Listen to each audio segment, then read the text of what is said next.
వరద అనంతరం విజయవాడ కృష్ణలంకలో పారిశుధ్యంపై ప్రత్యేక దృష్టి పెట్టామని ఏపీ మైన్స్ జియాలజీ శాఖ కమిషనర్ ప్రవీణ్ కుమార్ అన్నారు. 17వ డివిజన్లో ముంపునకు గురైన ప్రజలతో మాట్లాడి సమస్యలు అడిగి తెలుసుకున్నారు. మరిన్ని వివరాలు మా ప్రతినిధి శివసాగర్ అందిస్తారు. విజయవాడ పట్టణంలో వరద అనంతరం శానిటేషన్ మీద ప్రత్యేక దృష్టి పెట్టారు అధికారులు. ప్రస్తుతం మనం కృష్ణలంక ఏరియాలో ఉన్నాం. మీరు చూస్తే ఇక్కడ సుమారుగా ఈ మొత్తం ఇళ్ళన్నీ కూడా ఈ కృష్ణానది కరకట్ట మీద ఉంటారు కాబట్టి మునిగిపోయిన పరిస్థితి. 8 అడుగుల మేర నీరు ఇక్కడ చేరింది అంటున్నారు.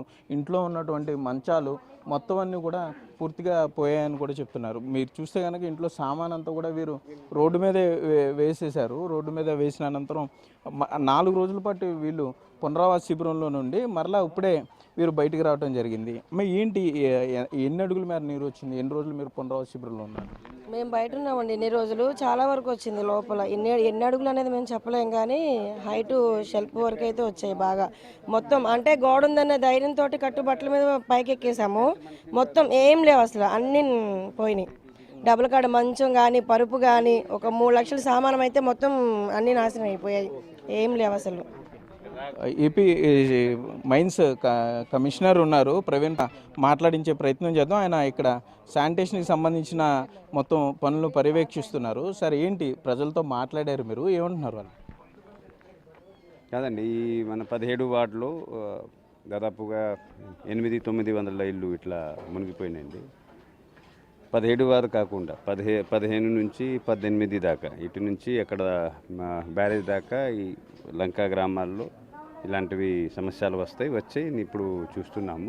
నిన్న నైట్ నుంచి వాటర్ ఫాస్ట్గా రిసీడ్ అయింది. ఇప్పుడు దాదాపుగా అన్ని ఇల్లు దాదాపుగా వాటర్ నుంచి బయటికి వచ్చింది.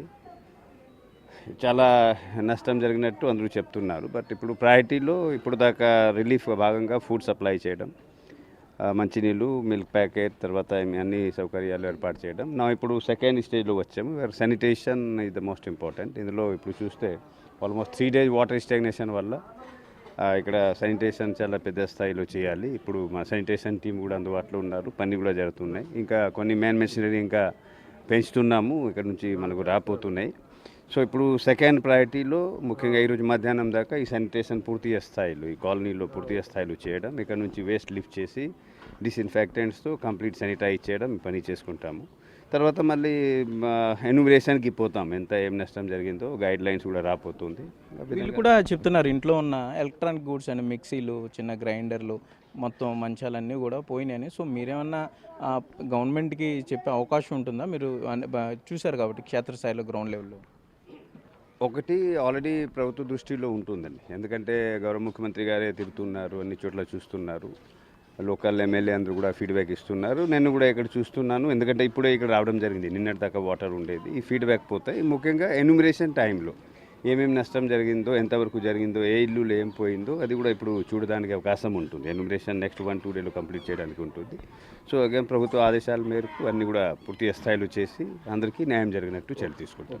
అయితే మనం మొత్తమే చూసుకుంటే ఇక్కడ కృష్ణలంక ఏరియాలో శానిటేషన్ మీద ప్రత్యేకంగా దృష్టి పెట్టామంటున్నారు. మొదటి దశలో వరద బాధితులను ఆదుకున్నాం, 2వ దశలో శానిటేషన్ మీద ప్రత్యేక దృష్టి పెట్టాం, 3వ దశలో తప్పనిసరిగా ఎవరైతే ఇళ్లల్లో నష్టపోయారో వాటన్నిటికీ కూడా ప్రభుత్వం ఇప్పటికే ఫీడ్బ్యాక్ ఉంది. వారికి ఆ నష్టపరిహారాన్ని అందజేసే దిశగా ప్రభుత్వం చర్యలు కూడా తీసుకుంటుందని కమిషనర్ ప్రవీణ్ చెప్పే పరిస్థితులు అయితే ఇక్కడ ఉన్నాయి. కెమెరామెన్ భాగ్యరాజ్తో సాగర్, బిగ్ టీవీ.